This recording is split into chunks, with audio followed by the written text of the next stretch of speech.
Hello, everyone, and thank you for joining me here on the Los Banos Today Show. My name is Dave Hogue, and welcome back. Up first today is Council Member Tom Faria. Hello, Mr. Faria, and thank you for joining us here on the show. We appreciate you taking some time to answer these questions and for giving us your feedback. For those of our viewers who may not know you, could you please introduce yourself and talk a little bit about your background and experience? I grew up in the Tracy area. I went to Tracy High School and then went to University of the Pacific, Conservatory of Music, and got my degree in music education. I taught for 2 years for Central Catholic School and Central Catholic High School, along with the elementaries attached to it. And then I was offered a job in Los Banos in 1985. And I've been teaching band and choir and taught piano, taught guitar, and I teach for the college. Growing up, I grew up in a family where my father was a truck driver and my mother's family were farmers. And so my whole life from childhood was big equipment and trucks, and was a lot of fun. I also was able to ride with Dad in the truck because he owned his own truck. So I got to go to the factories and see the factories work and see how logistics worked and moving things around and shipping and all of that. So it was a very wonderful childhood, great education for future of my life. Came to Los Banos, taught music. We have 2 daughters and they have their families. In 2006, I was concerned that the city was building too many houses for the services it was offering, including schools. And so I ran for city council and got elected that year. And I've been on city council now for 14 years. And I'm still teaching for both Los Banos Unified School District and Merced College. Tom, the number one question on everyone's mind these days is crime and gangs in the city of Los Banos. Can you tell us, Tom, if elected, what would you do to both support and grow our police and fire departments? Sure. Well, crime fighting is there's crime prevention and there's crime response. And generally our crime rates shortly after I got elected in the years following, for most of the time, have actually been lower. If you check citydata.com, they've been lower than they were before I got elected. And I've always been a very strong supporter of public safety. Every once in a while we get a spike. And the last time we had a spike, the Attorney General sent down a big task force and arrested over 100 gangsters in one day. Wow. And whenever we have these spikes, then we have to reach out. And we have been talking at the city lately about reaching out for some extra support from the county and perhaps the state to help rein this in. These spikes happen every now and then, whether it's idle time from the COVID, I don't know, but in this situation, but we do see them. So we are addressing it, and I think we're addressing it well. I have always supported the measure P, the measure A, the measure K, which are essentially the same measure re-upped to pay for public safety only. Then recently we supported and passed measure H, which 85% of that's a sales tax, is for public safety only. 15% is for public amenities. So those public amenities can also help you get a sense of community when we get done with the COVID stuff. The sense of community helps to prevent crime too, which I'll talk a little bit more about that a little bit later on. As far as increasing our police force, we have been working at that. We're always competing with better paying cities because we don't have the kinds of resources. Our general fund has just now climbed up to 15, 16 million. We were looking at a possible 19 million general fund over the next year or two from all the extra taxes that have been coming in from all the commerce. And there's 41,000 people in town but you take some of these well-to-do cities like Menlo Park or San Carlos, they've got 20,000 people with anywhere from 50 to over $100 million general fund. So right now we're holding steady, and we've hired a new police officers. We're doing all we can to keep them and recruit them. We're also working on building a new police station. We purchased the ground next to the courthouse. Also for fire, we have purchased the ground with the help of a grant that we acquired, $5 million and we've got the property there, excuse me, to build a new fire station and the training system. And so this Measure H money is helping a great deal to increase salaries, increase numbers, and then of course for facilities, we have to look for a lot of different places, that kind of money, and it's a lot. Police and fire are primarily funded from general fund. Right now we have a reserve, a very healthy reserve, which we've done a good job of being fiscally responsible. One of the problems, the challenges we have is we don't know, it's going to take 6 months or a year before we know what the COVID-19, what the effect is going to be on the tax revenues. We know that the gross domestic product dropped by annual rate of 40% in the first quarter of this year, or second quarter, I forget, but it was a huge drop. That means sales tax drops. Right. So we have to we're like a ship. The city is like a ship in a storm called COVID-19. Yeah. And we have to hold that ship steady, wait to see what these numbers are going to be before we go too far forward. We are, though, even within these limitations we have, with the help of Measure H particularly, and PAK, those measures, we are hiring and doing our best in recruiting, sending people off to academy, hiring and recruiting for police, and hoping to expand the fire staff as well. If we can afford to do that, I would like to see that.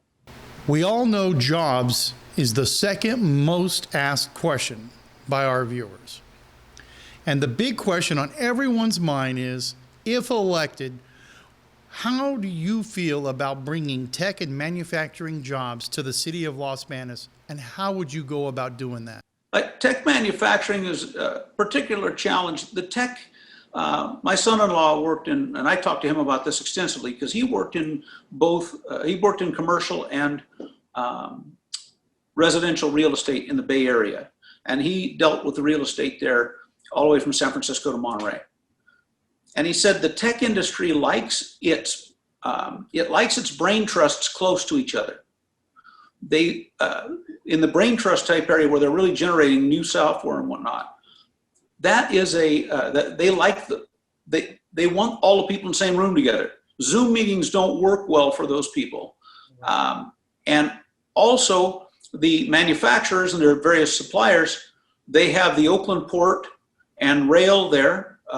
They also have the employees like to have some entertainment and to be able to get to entertainment. Well, with BART and public transportation, you can be anywhere in the Bay Area. You can watch a professional ball game or concert, whatever you like. And so we don't have that to offer. And so we do have some tech jobs here. One, we have a very highly sophisticated small light bulb factory. A gentleman invented a special kind of an LED light bulb system, and he has a small factory here in town. We have the fabricating place out there, Mona Giuliani set up, rest in peace, out there just west of town. And we have a couple of fabricators around town, welders and whatnot. As far as the technology like building computers and whatnot here, I don't think you're going to see a lot of that here.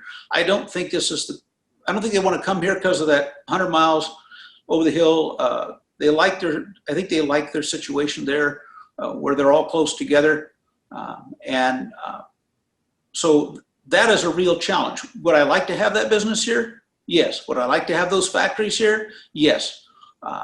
But once again, we're in stiff competition when you're competing against, Santa Clara County and Menlo Park.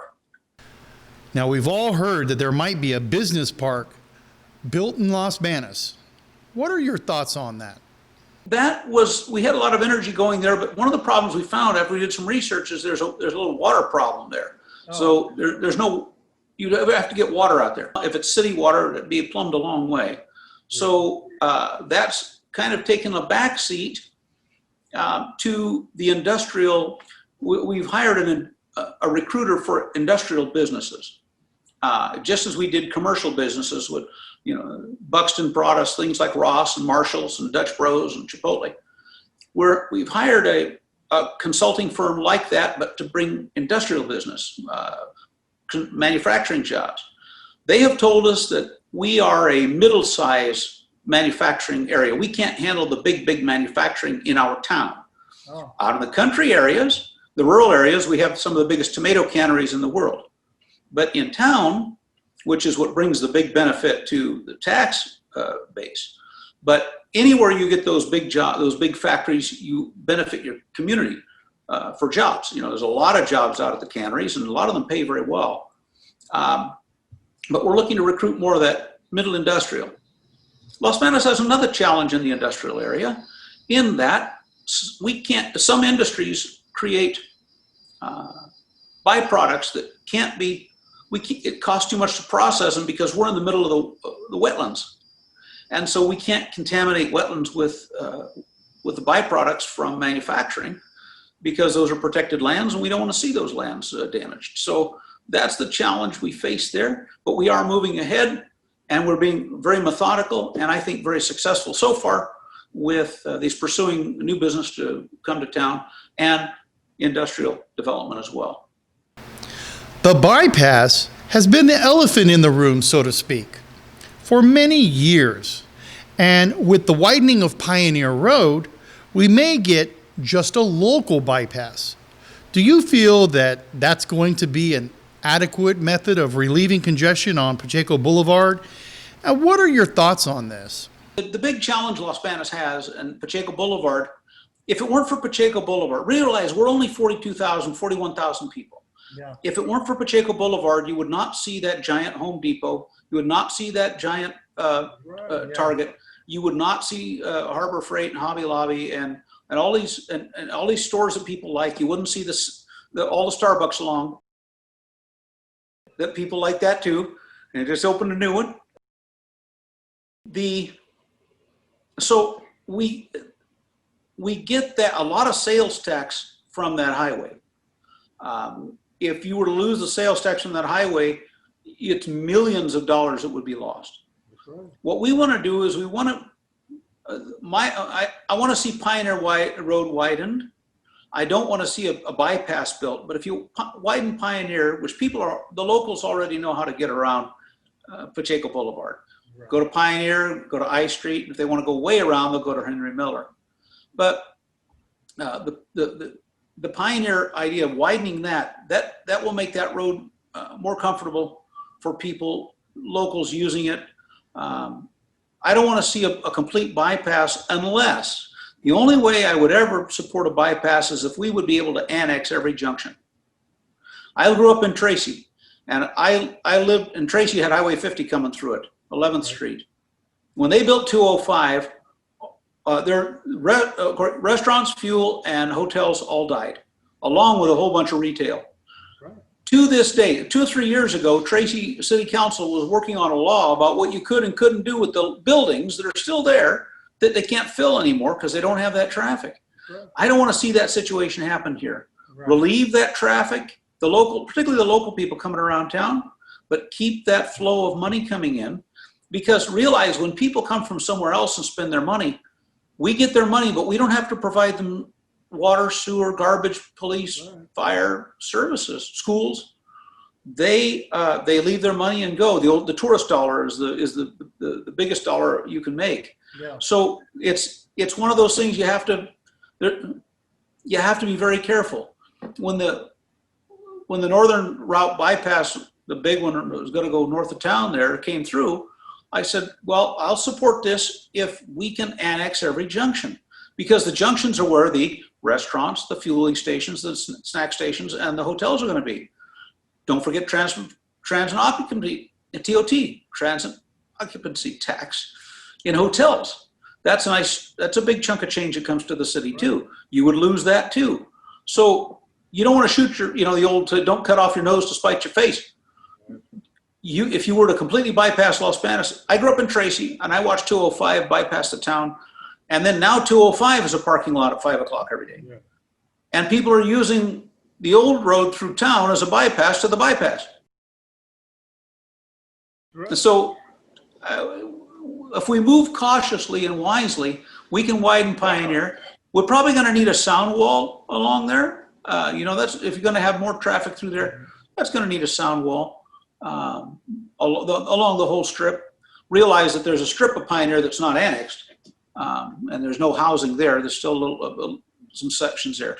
I think that if we could use Ortigalita as the access and Mercy Springs as the access for now on those two ends or center, I think that's enough for now. In time, we'll look forward to seeing, but I think it'll be quite a bit of time yet before we'd be seeing that expand.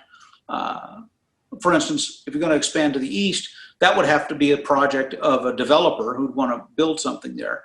And I won't support new housing unless we'd be able to provide all the services for them, which right now we can't.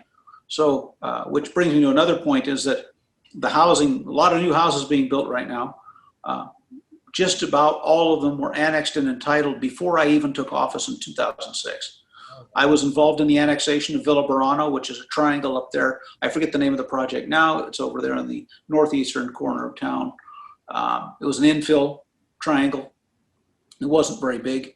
And then I stepped off on the Shaughnessy Village here behind Save Mart, because I felt the roads were going to be opening up into my neighborhood where I lived, and I felt that was a conflict of interest for me to be involved in that, because it would have an effect on my housing, on the value of my property. So we have inherited those. So these are challenges we have. That Pacheco Boulevard, as I said, it generates a great deal of money. Don't underestimate how much money the fueling industry. I mean, these trucks coming through, these cars coming through, they not only they pay fuel tax, they pay sales tax on that fuel, along with all the sales tax they pay on everything else they come. So the restaurants, hotels, and the stores, big box stores. We're the shopping center for the West Side. Dos Palos, Castine, San Anelo, they all come here. Some people come here. People come from Merced and Turlock for our restaurants too, because we have some of the best restaurants in the state. So that's how I feel about the Pioneer Corridor. I'd like to see Pioneer Boulevard, where it is, widened. I don't want to see much more done yet, but we're working with that at MCAG, and that's another reason I'm running for mayor, because a big part of being mayor, most people don't realize, is that the mayor represents the city on the Merced County Association of Governments. It's one of 11 seats. There are the 6 cities plus the 5 supervisors. The MCAG is who controls all the state and federal highway funds and state and federal project funds. So, matter of fact, it was formed back in the 60s so that Dos Palos could build a water treatment plant. And now that's the way the state funnels the money. You have to work through the COG. So it takes a mayor who's experienced with that. And I've been a councilman, and I've sat pro tem, I sat on a couple of those meetings and have followed it and have paid a great deal of attention to it, stayed great contact with the county. I have some great contacts at MCAG. I have very good relationships with the staff over there. And I've talked to them a great deal. And you've got to work with people and understand that there's a lot of money available there. And if you don't understand how to make that work, your citizens are going to lose out. So I think that's another reason I want to run for mayor, that I am running for mayor, is that I want an experienced hand in that seat too, in that MCAG seat. We understand that Sutter Hospital is moving forward with plans for an expanded facility. Do you know how long this will take and how much of an expansion they're talking about? Meaning, is this expansion related to the relocating of the airport and the building of a new hospital? We have the wind studies, and there's one potential area for the airport up there. We'd have to, the original concept was that we thought maybe we'd fly agricultural product in and out. But ag product, they don't fly much ag product unless it's really high-end stuff. And so that kind of got pushed to the side. We got the wind study on the property. An airport could go in out there, but if we move that airport, and we have, there's a lot of cost to the city. We've received grants for years and years from the Federal Aviation Administration. And a lot of that, some of that would have to be paid back if you don't keep airport at the same level, those sorts of things. That airport property right now is very valuable property. It's still an airport, and we'd like to be able to keep an airport in Los Banos. If we could get it moved, it would be great, which segues me to the hospital. I have been told that Sutter is in negotiations for property. I know not where that property is. and I don't know anything else about it. All I have heard is that they are negotiating to get more property to expand and make a bigger hospital. I've been nagging the city manager and a great deal about that. I said, Sutter's told us they're going to expand for years, and they never have. I said, if they don't expand here pretty quick, we need to pursue looking at bringing another hospital to town. Now, Kaiser is a great deal for people in the Bay Area and the bigger cities. They're able to, and it's really good for employers too, because it's so much less expensive. The problem is we don't have enough people here for them to bring a Kaiser hospital. So we have to take another route. Hopefully this Sutter expansion will come to fruition. If it doesn't, I am going to stay on this, and we are going to put out some kind of a proposal to get another hospital or expanded hospital here, because this one is way too small. This was built by the community back in the 60s. I think it was the 60s, maybe before, but long before I moved here. And if we need to do a community thing, if we need the community to build a hospital, we can, if that's what we have to do, I'm willing to put the energy forward to make that happen. And I'm always willing to put energy forward. That may be a little different from my perspective from other people. And that is, I believe that the power of a community, when they want to do something, when they know they need something, you can unify them and you can push forward and you can generate those funds and you can get those things done. And so that hospital is one of those things that I really want to get done. I want to see happen for my health, the health of all my friends, my family is here, etc. Thank you on that. Yeah. How do you feel on the city's plans for homelessness, and do you feel that it's enough? Most important to understand is homeless people, most of them are homeless. Either they've got some emotional or mental challenges, or they've got some chemical dependencies. Right.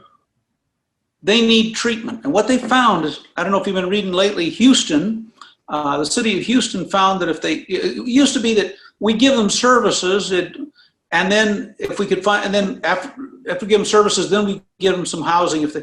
But what they found now is if you can get them into some kind of housing first, that stabilizes them, and they have a lot better success rate. Now, right now there are 16 beds available for the homeless in Los Banos, and there is an organization in town there, because it's a property acquisition. I'm not at liberty to talk a lot about it, but they're working at procuring 2 more houses to house the homeless.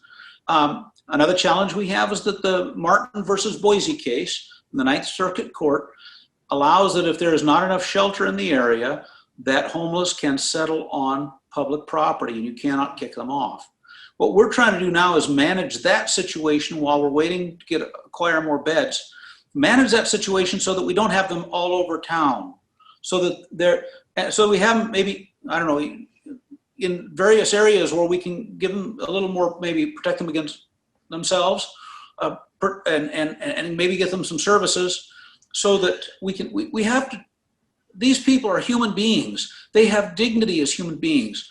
Right. And we have to do all we can within our power to provide them with help. Some of them may need help all their lives. They may be so badly damaged mentally and emotionally that they can't survive out in the world. Others just some are down in their luck. They just need a chance to maybe a hand up. Others, if they could get some help and could have a little support, they can get out in civilization, back in society, and maybe getting jobs here and there, and living without having this terrible situation. This is very, very sad. Very, very sad. I've never been homeless. I have been without money. There was a time in my parents' life, just the way things happened, that when I was in college, I had no money. And so I scratched out everything I could. And I worked 3-4 jobs. But I had the good fortune of having a skill and having all my emotional stability and mental strength that I could I could work all those hours. These people need help. There's a few that just like living out on their own, out in the wilderness and whatever. For those people, you got to find a place for them to be happy without them, I guess, scaring. Some people are scared of the homeless, and some homeless have some serious problems. So this housing first idea I like a lot. as you know, when I first got elected to council way back in, I think it was '07 or so, we had some grant money, and we gave, I think it was $25,000 to the rescue mission. And we also were trying to get the homeless from Los Banos to the rescue mission in Merced. And because county has a lot more services. The county has a lot of services for homeless and for people with challenges. We don't get money from the state or the federal government or anywhere else for homeless services. We just don't. We have to rely on the charity, so many religious organizations, and also our community organizations. Of course, the Rescue Mission, Salvation Army are two old stalwart organizations who've done fantastic work. And the churches, Man of Ministry, every church here in town feeds poor people, and in a very big way. And those are all services that we have to get with. I don't, once again, this is one of those challenges that I don't have a quick answer to, and it's never going to be completely solved. You know, there are some problems in the world you're never going to completely solve. All you can do is continue to fight them. Yeah. It's like crime. You can lower crime. You can take a bite out of crime. But you're always going to have some, so you have to, you can't lose your vigilance. And we have to be as aggressive with helping these homeless people as we are as aggressive fighting crime, as we are as getting people back on their feet after the COVID and this recession. And so one of the things that you learn when you're in government a long time or business a long time is that everything costs money, a lot of money. And so where do you find the money? And so once again, in this case, Rescue Mission is coming in, like I said, looking to purchase 2 houses. That's going to add a lot of beds. I don't know how big those houses are. Hopefully they're very large. Then we could add a lot of beds for these people. My heart, I cry inside. It tears me up to see the homeless. I'll tell you what tears me up the most is when I see a child I knew. If I walk down the street and I see a child, a beautiful child, and then 10, 15 years later, I see that child on the street, you can hardly recognize them because they got someone tricked them into using some heavy drugs at a young age. They got addicted and their lives have been destroyed. It breaks your heart. Yeah. Got to find a way to deal with that. And I think this idea of the Rescue Mission, purchasing housing, and any other nonprofits and religious organizations, we can get more housing for them. Housing first is going to solve, I think, a lot more problems. That's the first big step, and then we keep servicing them as we go. Do you feel that the city of Los Banos could do more for businesses affected by COVID-19? We follow the guidelines of the governor. We have to, of the state. Otherwise, then we could lose our qualification for funding. Like, I think we're getting $500,000 right now, but that's not going to cover the much larger losses of revenue from all the sales tax that's being lost from the lack of local commerce. Right. You know, the local sale, when people buy stuff online, now we do have, the state does collect sales tax to the state online, but we don't get local sales tax, as far as I know, from online purchases, unless that's changed. But true. It also, those online purchases don't employ local people either. So then the local people lose their work, and then they're not spending money locally because they don't have any to spend. Right. Then they're closing their business. So how are we going to regenerate this? Well, first of all, we're in a very, very terrible storm called COVID-19. And if you've known, I've never been out at sea, but I've read a lot. And you have to, when you're in a big storm, my father used to talk about the big storms at sea when he was in the service. And, you know, one minute you're on top of a mountain, the next minute you're in the bottom of a canyon. And when you have those big storms, you have to be very cautious as a captain of the ship to make sure you don't capsize it. And so right now we're getting through this. Some of the things I want to do are a lot of these community social activities when we're able to do them again. This idea of now we see people like restaurants and businesses opening out on the street. I wanted to see that for years. We've had the challenge of, we have narrow sidewalks downtown, but look, it's working now. And I think if we can carry that sense of community and work with our local partners, you know, we have our local partners in town, the Chamber of Commerce and the nonprofits and the Downtown Association and Rotary and Kiwanis and Lions and 4-H and FFA, all these groups and the various social clubs and religious clubs too. We get this together.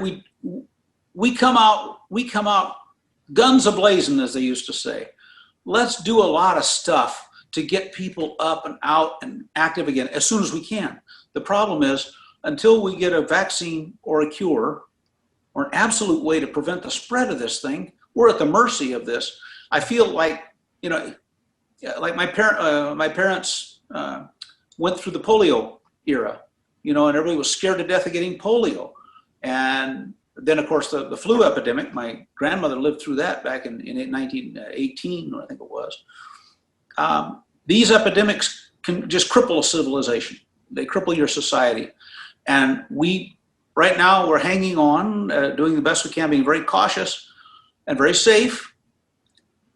But as soon as we can do more, as soon as the governor and the experts and the health experts say, oh, you can do more like this if you follow these recommendations. And then, oh, we learned this about the spread. We're always learning about it, right? If you learn more, so you can do this. Well, I'm going to recommend we push forward to do all we can within those guidelines. Right. And so it's, as I said, I don't have quick and easy answers for that, but I will tell you that as soon as this storm passes, we're going to be out and going guns a-blazing, as the old saying. What are your thoughts on helping those who have lost their jobs and can't pay their rent? We're hoping that the federal government's going to come up with another round. It's right.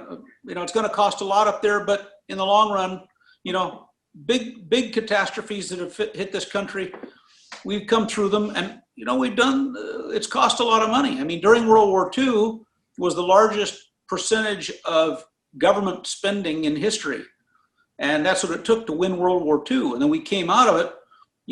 15 years later, we were in doing very, very well. Everybody who wanted a good job could get one. And I think that's what's going to happen out of this, but it comes through, the government has that role of, it's the only organization that can print money, create money, borrow money.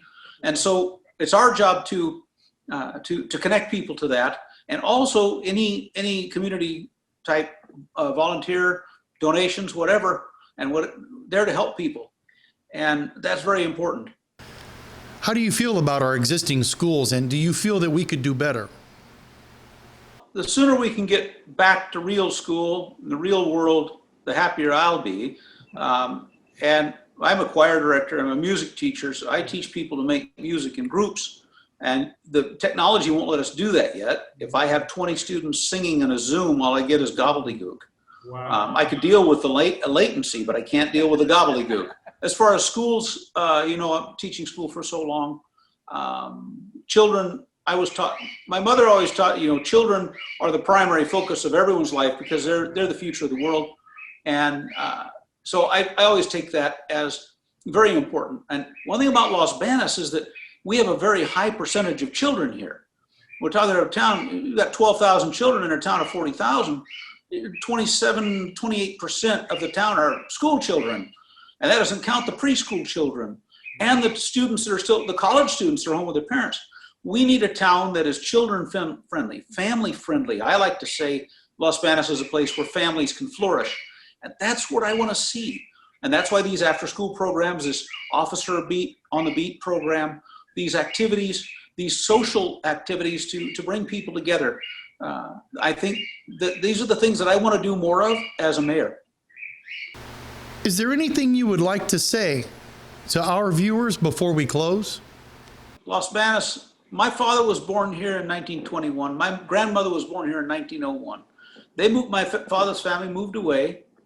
And in 1985, I got offered a job here. And I come here and I said, I knew Dad was born here. And then Dad comes to visit one day and he said, my grandparents are buried in the cemetery out there. So I go visit the cemetery and here are my great grandparents and great aunts. And I realized, wow, how much of our lives really was founded here. A lot of my cousins, when they'd come over from the Azores, they would stop in Los Banos first. This is their launching ground. And then they would move out to different places. And Los Banos has that characteristic. It's a center. It has a broad base. The thing about Los Banos, we're not known for just one thing. Gustine is a dairy town. Stockton is the port city. And San Francisco is, the gem of the West. But Los Banos has a lot of things. We have the duck hunting and the wildlife here is tremendous. The restaurants here, we have a restaurant culture here that's very good. We have, one of the most famous restaurants in the United States, the Wool Growers there. Espana's over there is at the Canal Farm Inn, which was Henry Miller's headquarters. So many great food traditions here. We have, the railroad used to come through town. Farming, this was Henry Miller's headquarters. We're famous for retail, and that we are also famous. I'm a music teacher. I inherited a musical program that goes back 100 years. We had a music teacher in Los Banos, Mae Franke. She was the first, from what I was told, she was the first woman to play in the San Francisco Symphony. And she was the music teacher here for many, many years. And then Gary Wilburn was a military band director of the year. He was our band director here for 30 years. And then Anthony Pereira at the junior high, who is now on our school board. And then I got to grow up in kind of these traditions. I still have the old conducting stool from way back. And so we have all these traditions. We have a lot. We're a town for families. We have a lot of sports. We have agriculture. We're famous for agriculture here. We have, like I said, the tomato canneries, the cotton industry, and the almond industry are all huge here. The melon industry is still very big here. They don't pack in town anymore. They pack in the field. So we don't see those packing sheds the way we used to. And so one of my goals, and then now we're a commuter community. New people have moved to town because they need a place to raise their children. They can't afford to live in the Bay Area and still have a backyard, right? And they want a place to raise their children. And we need to realize that that's why everyone has always come to Los Banos, to raise their families. And we need to connect the new people, make them feel at home, make them understand the great history that built this town and this wonderful location, and realize that this is a very special place. And I think if people understand how special their place is, I mean, you live, if you talk to anybody, talk to someone who grew up in New York, they're not going to live anywhere else, right? I have everything I need. San Francisco, a lot of people, they grow up in these towns, they have pride in their town. And that's what I want people to do. I want them to feel like this is a special place. And my goal is to unite all these different people from these different areas and these different activities so that we can really make Los Banos flourish when we come out of this COVID-19. We want to thank you so much, Mr. Faria, for joining us here on the Los Banos Today show. We appreciate your time, and we hope to have you come back soon. Thank you once again. Have a great day. And thank you for joining us here on the Los Banos Today show. Have a good night.